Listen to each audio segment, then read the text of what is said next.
નમસ્કાર વિદ્યાર્થી મિત્રો, હું શૈલેષ આપ સૌનું હાર્દિક સ્વાગત કરું છું.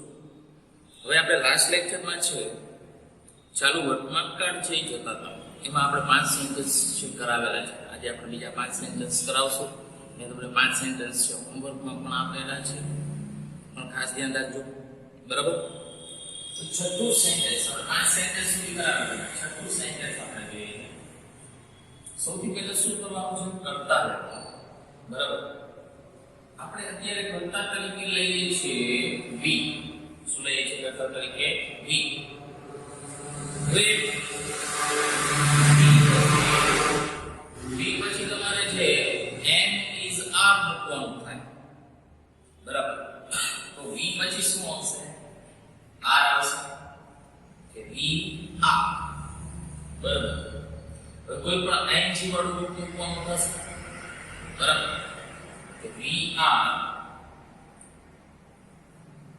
doing. Do નું એન્ડ વાળું શું થાય? Doing. We are doing our homework.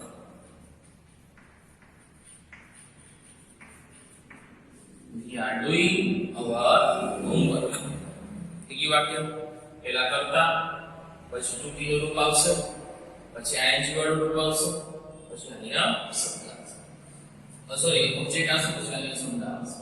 એના પછી બીજું લઈ આઈ સાથે શું આવે? ટુ બી માંથી એમ, બરાબર? આઈ એમ. આઈ એમ ગીવ નું આઈ નું રૂપ શું થાય? Giving. I am giving exam. હું પરીક્ષા આપી રહ્યો છું. એટ ધીસ ટાઈમ, આ સમય, એટ ધીસ ટાઈમ હું આ સમય પરીક્ષા આપી રહ્યો છું. ત્યાર પછી જોઈએ આઠમું વાક્ય. કરતા તરીકે આપણે શું લઈએ છીએ? ધ્યેય. ધ્યેય સાથે શું આવશે? આ. ધ્યેય આ. ધ્યેય વોચ નું આઈએનજી વાળું રૂપ શું થાય? Watching. They are watching a movie. Now એટલે અત્યારે. Now નું meaning શું થશે? અત્યારે. They are watching a movie now.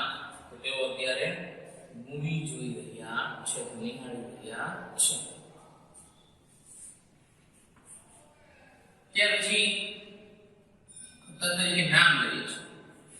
દાખલા તરીકે નામમાં આપણે લઈએ અનિલ, બરાબર? અનિલ સાથે શું આવશે? ઇઝ આવશે. અનિલ ઇઝ. રીડ નું આઈએનજી વાળું રૂપ શું થશે? રીડિંગ, બરાબર? Anil is reading a novel. Novel એટલે નવલકથા. નોવેલ નું મીનિંગ શું થાય? નવલકથા. Anil is reading a novel. Anil છે એક નોવેલ અથવા નવલકથા વાંચી રહ્યો છે, બરાબર? ત્યાર પછી જોઈએ કે વી. વી સાથે શું આવશે? આ. We are.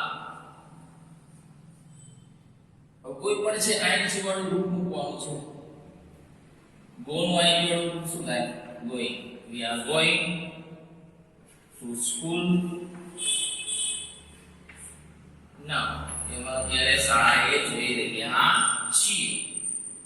તો જો આ 5 વાક્ય છે, બરાબર? ખાસ તો ઈજાને તમને કરતા આવશે, પછી એમિઝાર, પછી આઈએનજી વાળો, બરાબર? આ રીતે જોઈએ તો આકાર એકદમ ઝીરો પાક છે. વ્યવસ્થિત છે તો બેનો અભ્યાસ કરશો તો સાવ ઈઝી થઈ જશે, બરાબર? નેક્સ્ટ લેક્ચરમાં આપણે આના નકાર અને એમાંથી પ્રશ્નાર્થ, એ વાક્ય રચના પણ જોશું અને એના સેન્ટેન્સ પણ જોશું, કઈ રીતે નકાર અને પ્રશ્નમાં છે ચેન્જીસ થાય છે, બરાબર? તો અહીંયા સુધી રાખીએ છીએ. આજનું હોમવર્ક નથી, બરાબર? પણ આ જેટલું જે ઉતારતા જાવ છો, જેટલું આ બ્લેકબોર્ડ ઉપરથી તમને દેખાય છે એ બધું તમારા ચોપડામાં ઉતારવાનું છે. ખાસ ધ્યાન રાખજો, બરાબર? તો અહીં સુધી રાખીએ છીએ.